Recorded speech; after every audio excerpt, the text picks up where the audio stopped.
I'm really excited here to be connected to women who are my like my soul sister vibe, like that love learning, that love growing, that love pursuing more goodness and more knowledge. So it's just like when I was seeing this group develop, I was like so excited and so connected already, like from the depths of my neshama.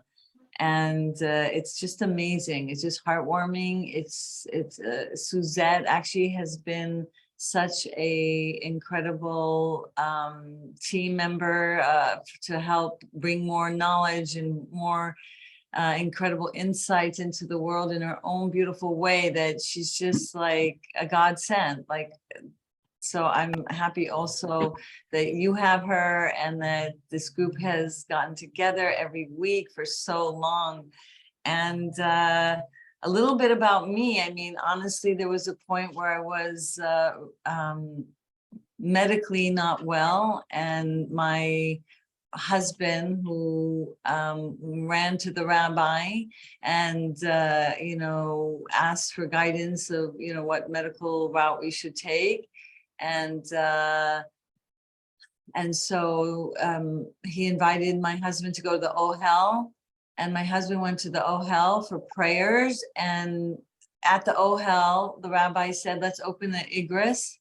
And they opened the Igris, which is the letters of the Rebbe that the Rebbe actually gave guidance for for many people from all walks of life, as they say, from all denominations, Jewish and non-Jews alike. And there my husband opened the Igris, and it said that it actually said, like, your wife should study chitas, which that is Tanya and Tehillim and Chumash, and that if she would study this, she would be well. And at this state, like in the beginning of my recovery, of course I couldn't do it. But as I kind of got out of, that kind of almost unconscious state, because between the medication they were giving at the hospital, and I was mamish near death. And my husband kept pursuing that I should study chitas because I was still challenged and still not well. And I was, trying to at least get to the best recovery and back to my full self. And lo and behold, it's like a miracle, because I had just had a baby and recently, and it was just like so difficult to do the chitas. But my neighbor actually kept begging me. And she was like a Baal Tshuva, and she knew that I'd been teaching Torah before. I had 15 years children's program, constantly teaching women. But I wasn't at that point studying Tanya. And I didn't know Tanya. And my husband kept saying, you want a recovery, this is what, try it. And so this woman actually every day after would come to me and say, can you please teach me? And I'm like, my husband's telling me to learn Tanya. She's begging me to teach her. How can I deny her that one-on-one? I didn't want to, because I had a new baby, and it was like I wanted 100% to give my time to the baby. I mean, it was a miracle baby after almost 8 years, 7 years and 7 months and 7 days in the making that he came into my life. So I was just really not interested and couldn't really. It was very difficult. But between the two forces, Hashem almost put me against the wall and said, I'm gonna really wake you up to the truth of what you need to do. So I started saying yes to her and yes to him, and then I started explaining the Tanya in Hebrew, which, first of all, nor English nor Hebrew is my first language. I feel like it, because both of them were not fully complete as I was growing up. So I was a little less uncomfortable to teach her in Hebrew, because then I have an excuse. I don't know the language so much. I know it a little bit. So I won't look like an idiot, because I can't find the word. But honestly, it was very difficult for me in the beginning to find the word in English because it was just language was never my forte. So all of a sudden, like what I tried on my own to study, which was like Japanese and Chinese to me alone, I started understanding a little more. Because if you see in the beginning of the Tanya, the Alter Rebbe explains that if you help another, just like you give charity to someone else, you're helping yourself more than you're helping the person who's getting the charity. So, like years later, when I went back to the beginning chapter, the approbation part of the Tanya, I was like, oh, and also later in Tanya, it talks about when you give charity, you're helping yourself more than, you're helping them. And then it also actually said how, you're also, when you give knowledge over to other people, it's a higher form of charity, an intellectual charity, because they know less than you and you know a little more. Aleph, the Rebbe used to say, you go teach Aleph, even if you don't know the whole Aleph base, so then that would help you more than you providing the information for the pauper in knowledge. The person doesn't have as much knowledge as you. So as I was giving it over, I was like blown away. Like, I read this a week ago, 2 weeks ago. I really tried. I didn't get it. It was like, what? I mean, I didn't come from that kind of background. I never even went to seminary. I had only like whatever years of elementary school teachings of whatever, and I wasn't really present, as even at that age. My mind was always all over the place. I was more active and in sports and loving to be outdoors, and I just wasn't necessarily a studious person. My brain went all over the place. I guess they would have maybe, diagnosed me back in the days, ADHD. I don't know, but nature, nurture, whatever. So it was very difficult for me, and I didn't really like studying. So when I pursued this, it kind of reminded me of like, wow, I'm really not getting this. It made me feel vulnerable. It made me feel a little low, the low self-esteem kind of things started creeping up. And but this woman wanted to, and so I kind of felt pressured from all angles. And at the same time that my rabbi started hearing from my husband that I started teaching Tanya, so then he started asking me to teach in Hishel. So it just like God kept pushing me to do something I really couldn't do. And the more I did it, the more, as the Tanya was saying, God will gift you with extra wisdom to accomplish it, because you're trying, because you're doing the first step, and you're going to get spiritual, intellectual help from above to accomplish the goal that you're setting out for. And honestly, exactly how the approbation in Tanya stated, that's my story. That's how I became like the person who I am teaching Tanya, because it's like, who am I? I mean, you know what I mean? So after a while, I started going to Rabbi Majeski to like make sure I'm doing it right. Like, because I felt like I was getting it. People were getting it. People were being changed by this information, just like it changed me. Not only the structure of my brain, but I started like really being able to live in my own skin. I started to understand the inner enemy and the avenger within, that helped me not get dragged down by the struggle and the fight, but use the information as a remedy to help my body, my mind, and my soul like understand God's plan and not get swallowed up by it. So that's how the journey began. And thank God, after a while, I said, this is helping so many people. Let me start using it in my private practice, because the other ways wasn't really manifesting the actualization that I dreamed for other people. And for me, God, honest truth, it was just not getting me anywhere. And that's one of the reasons I went for a master's degree in psychology and marriage and family counseling, because I felt like there was a missing ingredient, a big missing ingredient to everything that I was learning back then.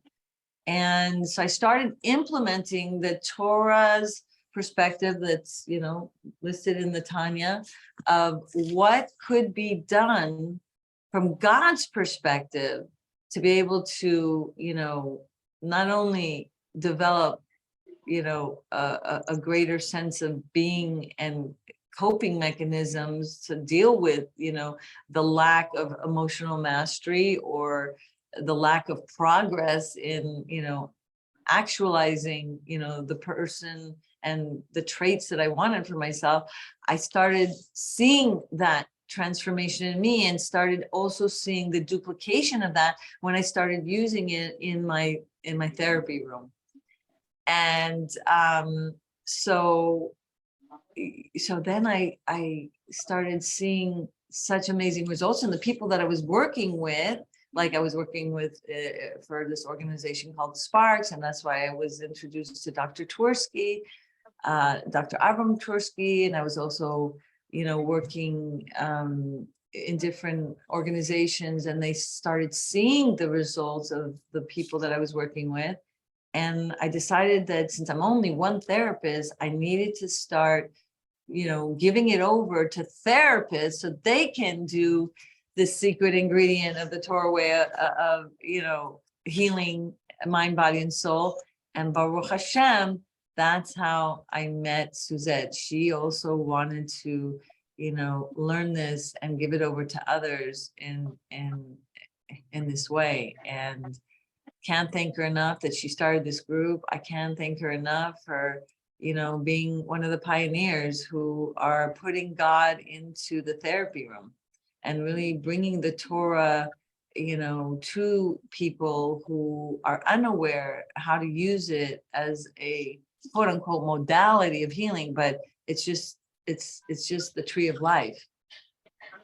So I can start off with telling you that I was writing a book many, many, many years ago, like when this all started, and my computer got stolen and all my work was gone except 10 chapters that I had first printed to start editing, and the rest was gone. And for many, many years, I thought that was a sign that it wasn't for me to do. I just let the Yetzer Hara get me, and I said, okay, then I'll do the other books first. And a few years ago, 2 non-Chabad women said, let's do Tanya every day for 53 days. And would you do it? And I'm like, oh my gosh, every day? It was very daunting task. It took me a whole full day to like write it, video it, and then it got done. And then I thought, wow, so maybe this could be my book. All these notes again, like, oh, God put me in the corner again. And like, no, I can't believe this. So many bumps along the way, and many challenges, because again, part of my book got lost. Thank God, only 5 chapters. So as we were trying to get this ready for publication and realizing 5 chapters were missing, then I thought maybe I could join together in your group and do the 5 chapters so that it'll motivate me and press me to get it done sooner than later, because I'm a full-time grandma and happens to be there a little out of town right now. So I thought, why not jump? So I hope this little background information has helped you understand, like, from where I started and where it got to. And it's amazing how Hashem, when he wants something done, he will make sure it gets done and won't let you off the hook so easily. So I hope you enjoyed the first chapter that we just did. I have all the other chapters online. The first, I think, I don't know how many, 1 or 10 were done, in full format. And then there's like 53 small ones that are like, and I think it was like 10 minutes or less with the meditation. And then before that, I also had many classes that were on a website that also crashed, because for like 17 years, I was teaching Tanya in Great Neck and in 770 and in Borough Park, and all of them were stored on my original website that crashed, and I do not have access to them.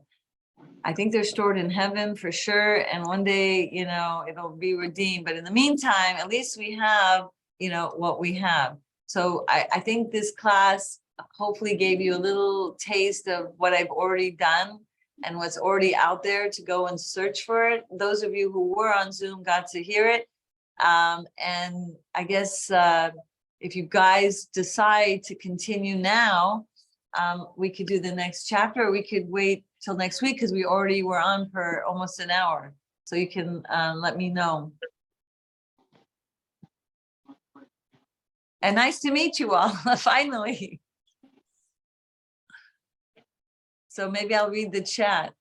Anyway, so we will say goodbye on Facebook, and then if I decide to continue, then I'll restart it. So I'll have some time to chat with these women, or if I can put them on hold because they might not want to be recorded.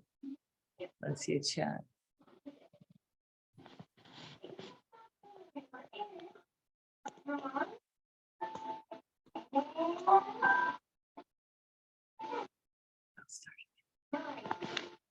Hi.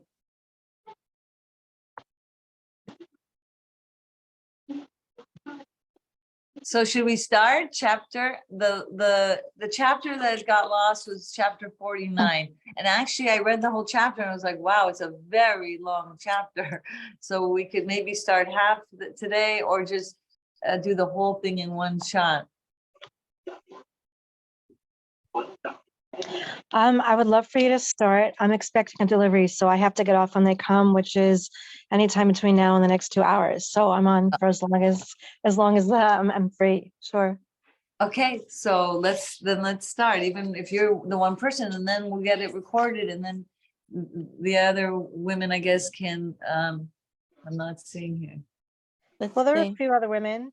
Cheryl, Okay, no, Katie, I'm Hannah, great, and they can listen to it after. Okay, so let's start, since it's quiet here and the.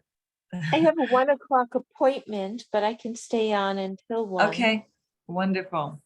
I can stay on too for a little bit. Okay, great. Wow, wonderful. Thank you for being here. Thank you, Miriam. Thank you.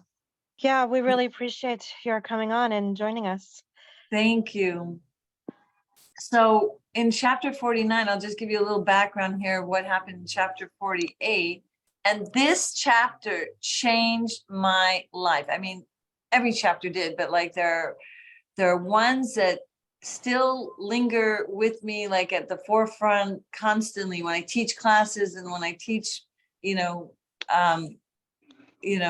the concepts of Tanya. It really helps you, cope with challenges in life. Who doesn't need, information to help you better cope?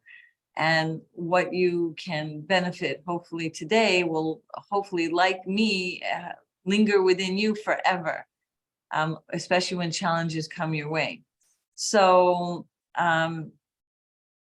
it says here that in the last chapter that, we're here to like draw down life and light from Hashem's infinite light. And just like the name Or Ein Sof indicates, he is an endless light, but we're trying to draw that infinite light down here below in this world that he created.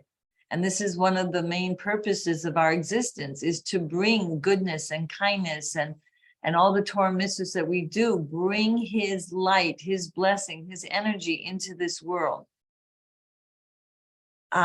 So when he created this world, he kind of contracted his light to be able to create a physical world. And he wanted us to have the job to bring this light back into the world. And this, as you probably already know, is called Tzimtzum. And so the way that this infinite light got kind of stored in the higher worlds for the purpose of us to be able to have the merit and to be God-like in being co-creators with Hashem, is to be able to draw this light downward. And so we see that when he did that, he had to overcome obstacles just like we're in this world and we need to overcome the obstacles of our body, of sickness, of lack of money, of lack of, relationships, whatever obstacles that come in our way. It's likened to the way God created the world and had to overcome his obstacles. Now, you can say, what? God overcoming obstacles? Like, he's infinite, he's grand, he's mighty. How can that really even make sense that he needed to overcome obstacles? But what he did was, because he loved us and because he wanted us to feel the sensation of co-createdness and to feel like, the joy of creating, like you see these children and they come home and they're like, they make this painting and it's not really anything, but they're so like, oh, I made this, and they have such a joy that they made something, right? So God's infinite joy of having created a world, because he loved us so much, he wanted us to experience the joy of creation. Besides the fact every other Facebook, exciting picture of a baby, and women are so excited and they're posting and they're showing, the experience of having created like a baby, right? It's just like that. It's a type of joy that God wanted us to experience because of his love for us. He wanted us to experience what it feels like to be godlike. So he loved us so much that he was willing to hide himself. An example I like to give is like, how difficult that was for him in a sense that on the one hand, he wanted us to give us joy, but on the other hand, he didn't really want to hide himself. So there was an example that came into my mind when I was teaching this a while back, that imagine, let's say, a person who's such a genius and a top doctor, got all the recognition, in his country, but then, there was war or they kicked the Jews out, whatever, and he had to land in Israel. And in Israel, it happened to be my husband, when he went to Israel, he also had to start from scratch. They didn't accept any of his, papers. You have to do stage, you have to do this, and it's so many years, and it's really not easy. So imagine this person, and he comes to Israel, and I actually knew people like this in Israel, that they had to become housekeepers, and even though they had PhDs and they had doctorates, but they lowered themselves to do menial type of work, even though they could do the job of a doctor and save lives. Although, tell me about it, our housekeepers do save our lives in a different way. No exaggeration. I bless everyone who helps each other to have a better life. And that's including, to me, they're just as grand as doctors, but the pay isn't as grand, basically. And he lowers himself to make pennies when he was being, so honored and making so much money in his original country. And he does that for the sake and love of his family, so he has money to feed them.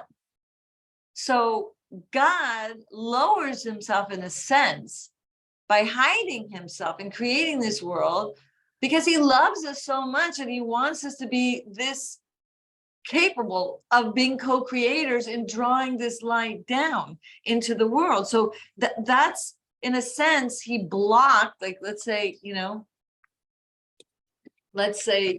this, he has this really grand light, and he put an obstacle, so the light, wouldn't come as into the world. So in a way, he put the obstacles in front of his light, metaphorically speaking, so that his light would be hidden. So when an obstacle in our life comes, no money, our health goes away, whatever it is, that's an obstacle. And we don't see God. It seems miserable. It seems like haphazard. It seems unfair. It seems like it doesn't make sense after all the tzedakah we gave or all the good we did. Where's it coming from? Like, but it is Hashem. And it is his obstacle that he created for us so that we can like remove the obstacle and know and see that it is God. We remove the obstacle by not getting anxious and not losing, whether you close your eyes or not, whether we, usually I get people to really, take deep breaths and really get in the, as best you can, a comfortable position. And me too. And then with every breath you take, just feel, since we did really speak about breath, this whole chapter will focus on a meditation on our breath. Besides the fact that when you take deep breathing, you get oxygen to your brain and activate new powerful energies of your mind, our breath also really helps relax our mind, which helps us then relax our whole body. But now today's meditation will be focusing on our breath as we can cling and cleave breath to breath with Hashem. And you can see a beautiful, amazing image of a gorgeous place. And you could see like unbelievable lights. Such calming, beautiful lights in this place as you're walking toward the source of this light. And every step closer to this light, you feel calmer. You feel more drawn to its intensity of goodness and beauty.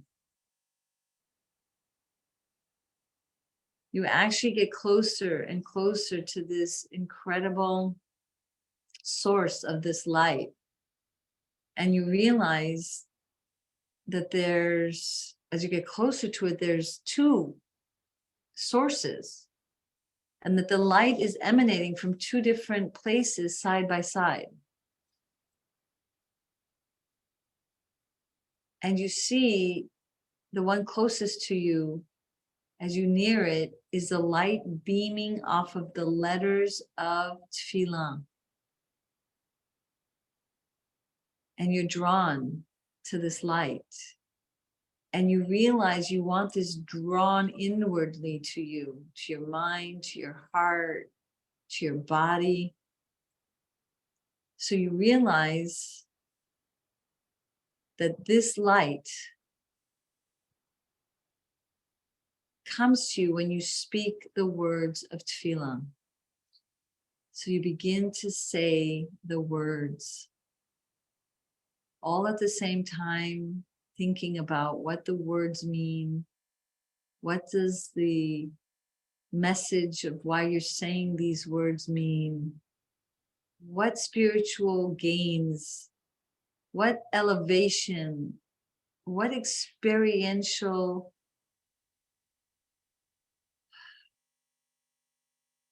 mind, body, and soul is happening to you when thinking and speaking these words, these holy words. In fact, the teaching is that the words of Tefillah are likened to man-made bricks. By us speaking these words, we're taking God's light, God's letters of his holy olive base, and we're turning it into gems. And the letters are becoming rectified and elevated and made into a more whole and perfect light emanating from these letters. The angel Sandal comes and takes these letters that you're speaking and makes crown of Hashem's glory manifest. You can only imagine in your mind's eye, likened to a gem being placed on the king's crown. These are the letters and these are the lights that are beaming now upward to Hashem when you speak the words of Tefillah. And you realize these spoken words of tefillah, the fiery intention, the voice and its passion really is also allowing God to beam back at you a light that's clearing your heart. Clearing your heart to make space for this light.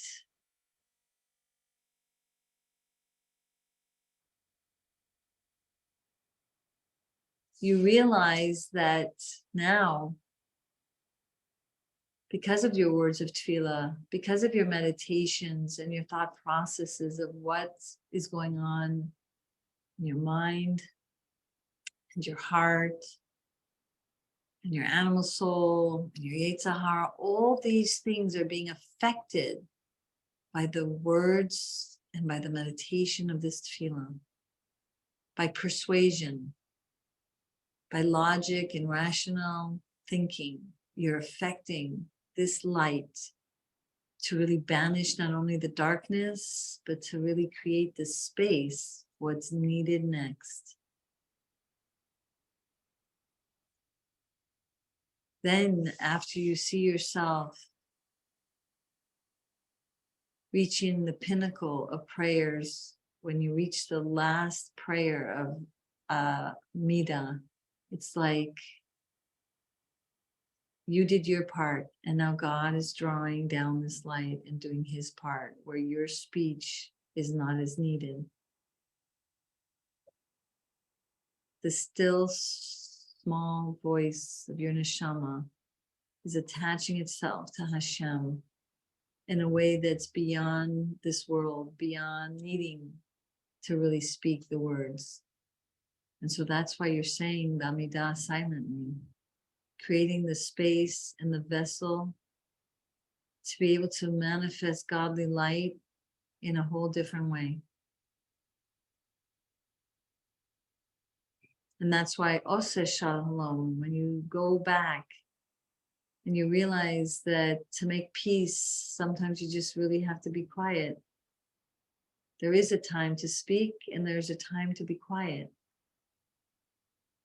And when you had that time to be quiet and to recalibrate and to be calm, then you can go forward back into the world and like use this light, use this wisdom, use these powers of your soul to bring peace to the world, to handle whatever obstacles are coming your way. But in order to really fulfill this and maximize the potential of being able to manifest and actualize these godly gifts that you've been gifted with during your tefillah service, you realize you have to v'dibarta bam after davening. So now you look to your left and you see the Torah scroll and the beaming light, and you realize you need now this light. And the words and the letters of this Torah,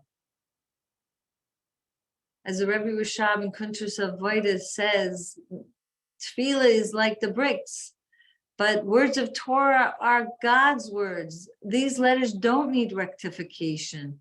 They don't need elevation. These letters of Torah are full and whole, but they need to come down into this world. So by you speaking the words of Torah right after davening, you are not only cooling the effect of the ardor and the passion and harmonizing all these emotions that got aroused by your tefillah, but the cool power of the wholesome letters of tefillah balances these emotions so that they're healthy and in harmony to be actualized, to bring goodness to the world. You're drawing down these letters that are perfect and whole, that need no rectification. You're now capable of drawing it down because you arouse the love of Hashem in prayer, which was the key ingredient now, with the speaking of the words, to be able to draw it down to your mind, to your heart, to your body, to the world, and to bring the revelation of what was concealed. You're the superconductor. You're the person who is the channel by which these perfect letters and perfect godly light and energy and blessing can come to the world. See the light beaming. See yourself speaking the words of Torah. See yourself now being mindful. God is learning with you. He's sitting with you. His chachma and bina and das, his supernal wisdom, is attached to your chachma, bina, and das, to your three intellectual faculties of wisdom. See it spirit to spirit, likened to kissing God. Feel his embrace of his love, having given you the Torah. It is an endless love, infinite and endless love. It is a gift, and you have his love forever. You were at Har Sinai. You said, Save A Neshama. You chose God. And you have this gift because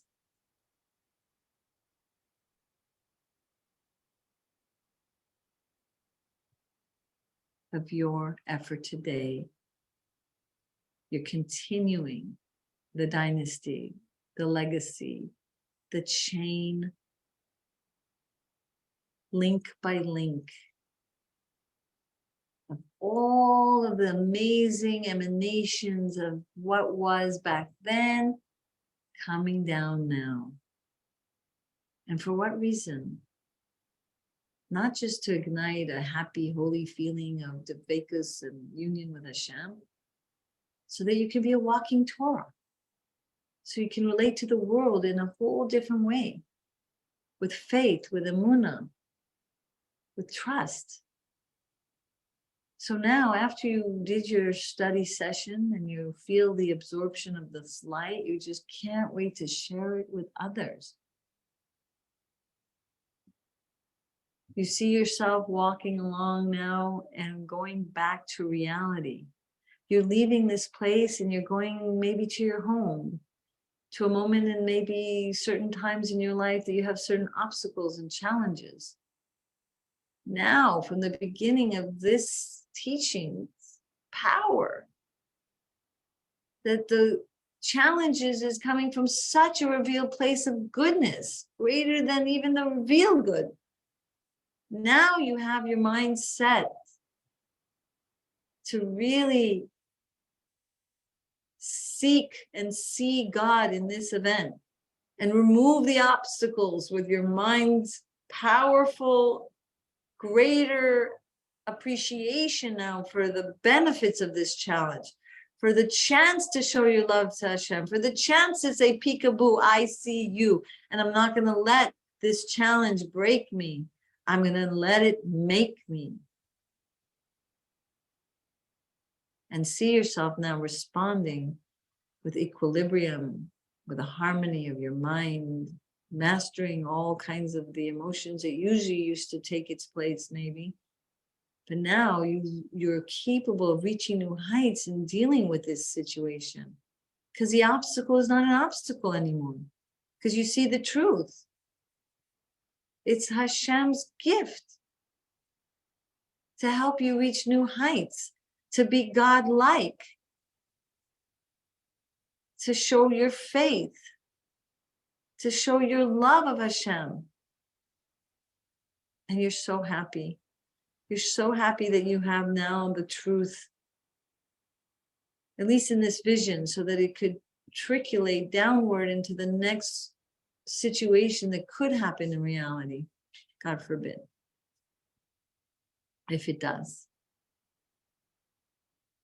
Now you see yourself succeeding. You really, in your template, in the grooves of your brain, created a new neural pathway of how you're going to be if a situation arises, a challenging obstacle type of situation. And now you give a little prayer to Hashem, please help this meditation, this visualization of me succeeding, dealing with the obstacle. Let me manifest it in reality. I know my prayers are heard. I know you will answer my prayers. And then get ready, because you know Hashem is with you and you know He's helping you. Step by step, you move out of this vision. Go back to your body. You feel your heart calmly beating. Pay attention that because of this, you really have been, you're going to be more capable to be calmer through the situations and whatever obstacles that come your way. Feel your heart beating with courage and strength now. A level of strength to face the day. Your feet giving you the strength to march ahead and go forward with emunah and bitachon, with understanding and faith. Giving you the sensation of vitality, and now with this newfound knowledge, really giving you the strength to accomplish the mission of bringing God's light into the world in your own special way, especially when handling obstacles and challenges.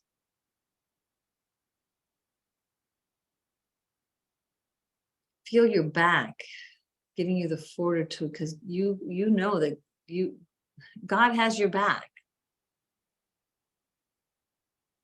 Oh my gosh.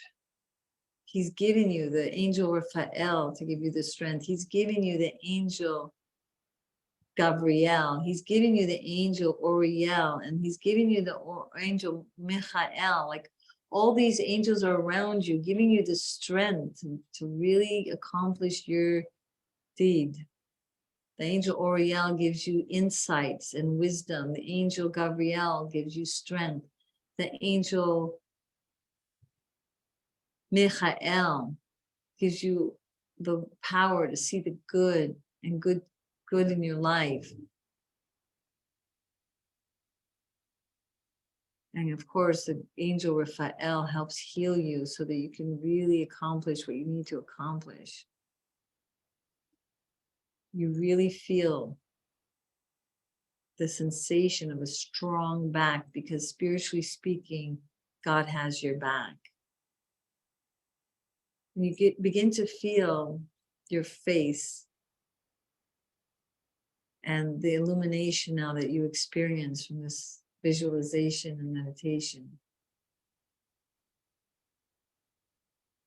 And that the mind that is now more fortified and more satiated with God's wisdom, attaining a level of more moichin de gadlus, an expansiveness of your mind just took place, so that it not just stay in your head, that it's going to like flow down your hands to be able to manifest that wisdom and lending a hand and being more giving, and maybe be able to more hug and embrace not only the people in your life, but life with kindness and with hope and with the vitality of your mind, like a flashlight, helping you see all the good in your life, even in the midst of your challenge. And then you begin to see a smile, because now you're really content and you really have hope and you really are fortified in a better way because of this. And you're able to share those whites with others. Better than any milk you can give others is your white teeth. And then you begin to open your eyes. Slowly, you see the truth. Slowly, you'll see the truth in the world around you. Thank you, Hashem, for this moment. Thank you, Hashem, for your help. Yagati umatsati tamim. I'm getting there. And you're helping me, Hashem, get there. Thank you, Hashem. I love you, Hashem. I love you, Hashem.